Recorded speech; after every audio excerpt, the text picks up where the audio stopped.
Timbuktu was not only the desert's commercial capital, but also the spiritual and intellectual nucleus of great Islamic kingdoms that emerged on the southern rim of the desert. It was a very vibrant place, a very cosmopolitan place. It was very urbane. People from so many different cultures lived there and worked there together. It was very multicultural.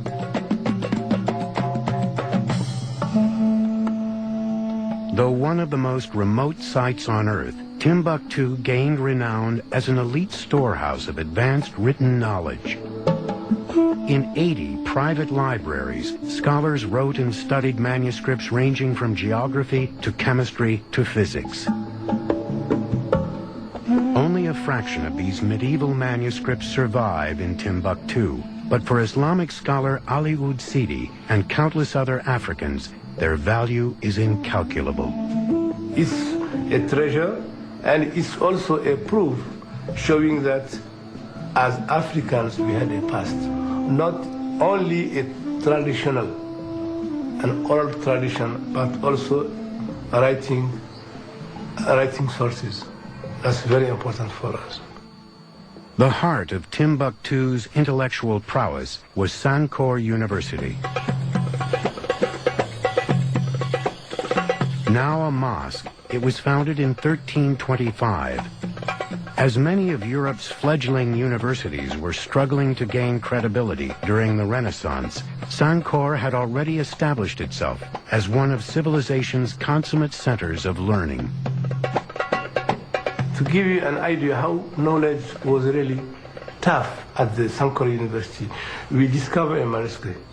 And that manuscript is dealing with algebra, mathematics. We translate it into French. We send it to France to evaluate level. The same program is given to the second year of university in France. And that program was given here at the University of Sankore by the 16th century.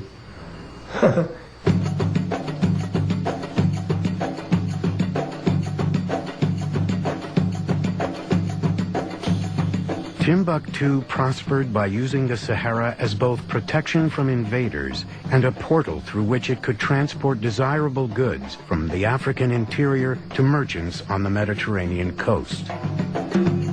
Trade caravans had carried Central Africa's gold across the desert since the days of the Romans. But during the Middle Ages, the volume skyrocketed. A staggering 2 to 3 tons of gold traversed the stifling Sahara each year.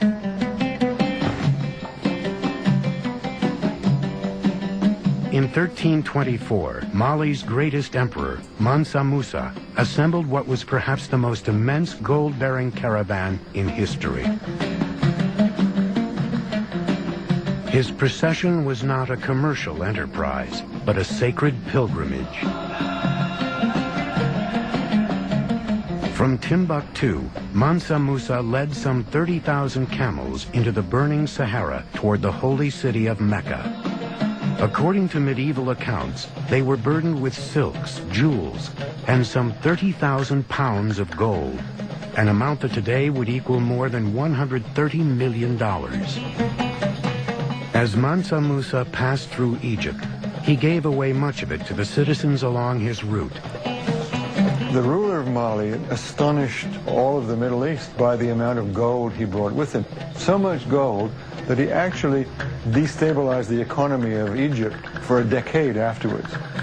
He was so free with this gold that the economy went into a recession after he left.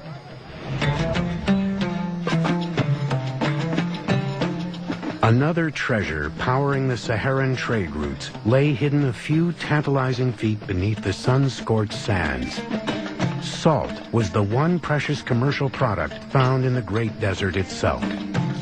450 miles north of Timbuktu, near the town of Taoudeni, salt miners carry on a timeless process pioneered by their ancestors.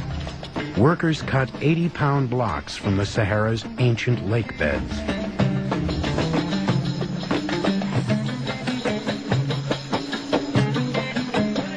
A necessity for human life, salt was, and still is, critically scarce in the region south of the desert. During the Middle Ages, it was literally worth its weight in gold.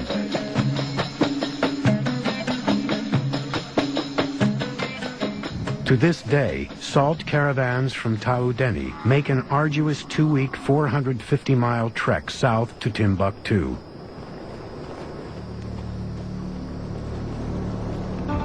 Although salt and gold were immensely profitable in the Sahara, another commodity stood alone as the most prized of all: slaves from the African interior represented half the value of the desert's commercial traffic. South of the Sahara, Arab merchants found a booming ready-made slave market. For slavery had been an accepted institution in Central Africa for centuries. Tribes acquired slaves by the thousands in raids and wars, and their owners were often eager to sell them to Muslim traders for European guns, gunpowder, and fabrics. Long processions of captives, linked by chains and neck shackles, trudged across the burning Sahara. Most of the slaves were women, who were to become concubines and domestic servants in North Africa and the Middle East.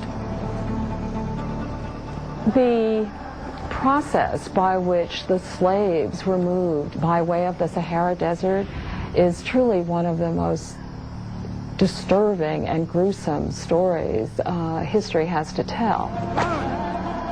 When people on this hideous death march could not go on, the chronicles tell us that oftentimes they were simply beheaded, and so that the empty neck shackle was assigned to other slaves that they had to carry on, or otherwise they would also have to suffer this horrible fate.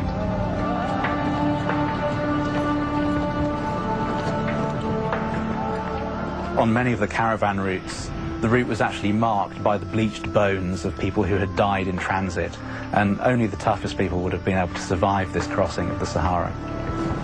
Over the centuries, some 9 million captives traversed the scorching sands. As many as half perished along the way.